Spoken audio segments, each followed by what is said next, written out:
Gaano nga ba katotoo na itong Barangay Ginebra sa wakas ay bibitawan na ang veteranong si Raymond Aguilar?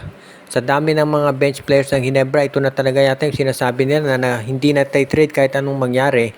Pero sa ngayon, mukhang ang mangyayari ay ready na raw ang Barangay Ginebra na bitawan to si Aguilar. At sabihin na natin na magkakaroon ng mas magandang tsansa ang Ginebra kung sakasakali na bitawan nila to at ibigay sa ibang mga teams na nangangailangan. And in return, may makukuha din naman na mahusay na player ang Barangay Ginebra.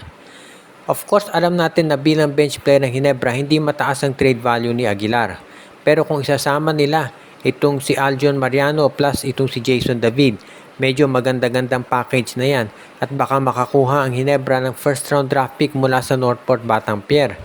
Pwede rin na dalhin nila yan dito sa Terra Firma Jeep kapalit ni Kay Marcarino. So ito lamang ay mga sample ng pwedeng pagbabago dito sa Barangay Ginebra at yan yung mga makukuha nilang player at magbibigay ng kakaibang dimension dito sa lineup ng Gene Kings. Marami nga nakapupuna na masyadong maikli yung rotation ni Coach Tim Cone. At ang dahilan dyan sa totoo lang ay wala siyang mabunot magamit ng mga player. Ngayon kung ititrade na nga niya itong si Raymond Aguilar kasama itong si Jason David at Aljon Mariano, magkakaroon sila ng mga bagong players na papasok na pwedeng magamit. At yan ang dahilan kung bakit nakasisiguro tayo na magiging mas okay na to para dito sa lineup ng Barangay Ginebra. If ever mangyari yan, masasabi talaga natin na magiging seryoso na itong Barangay Ginebra pagdating dito sa gagawin nilang mga movement, lalo na yung pagpapalakas ng kanilang roster. Alam naman natin na itong Ginebra hindi biro yung ginagawa nilang adjustment ngayon, kaya nga nakasisiguro tayo na kapag kinuha nila yung mga nabanggit na players, mag-iiba ang laro ng Gene Kings. Marami ang nagsasabi kasi na itong Barangay Ginebra kaya natatalo dito sa TNT at San Miguel ay dahil hindi naman kalakasan yung kanilang bench. Totoo malakas yung starting five nila pero pagdating sa bench, diyan sila nadadaig. Nakita natin paano sila tinalo ng San Miguel do sa semis. Ang nanguna yung bench players ng San Miguel katulad ni Jericho Cruz at ni Don Trollano, pati na si Chris Ross. Sa TNT, ganun din yung mga bench players. Kaya mukhang ito ngayon ay alam na ni Coach Tim Cone. Kaya nga gusto niyang dagdagan yung tinatawag na lalim ng bench ng Ginebra. At yung pag-trade dito kay Raymond Aguilar at sa iba pa nilang mga players, iyan ang magiging umpisa para ito'y mangyari.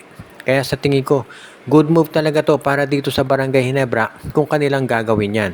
Kaya nga abangan natin kung anong magiging next action ng Barangay Ginebra pagdating dito sa ganyang klaseng mga trades. Alam din natin na hindi magiging biro yung gagawing movement ng Ginebra dahil syempre pagdating dito sa ganyang klaseng lineup ng Ginebra naman ay hindi pa huhuli. Yun nga lang, marami pa rin mga teams ang nagre-ready para dito sa pag-acquire ng mga top players. Kaya itong Ginebra kinakailangan mabilisan din yung kanilang gawing aksyon para masiguro na hindi sila mauunahan. Bukod dito sa mga draft picks, pwedeng makuha ng Ginebra itong si Cade Flores o kaya Joshua Monson. Posible rin na baka makuha nila si Tyler Tio o kaya si Jason Perkins mula sa Phoenix. Ilan lamang yan doon sa mga players na pwedeng makuha ng Ginebra kung ite-trade nila ito si Raymond Aguilar, si Aljon Mariano at yung iba pa nilang players katulad ni Jason David.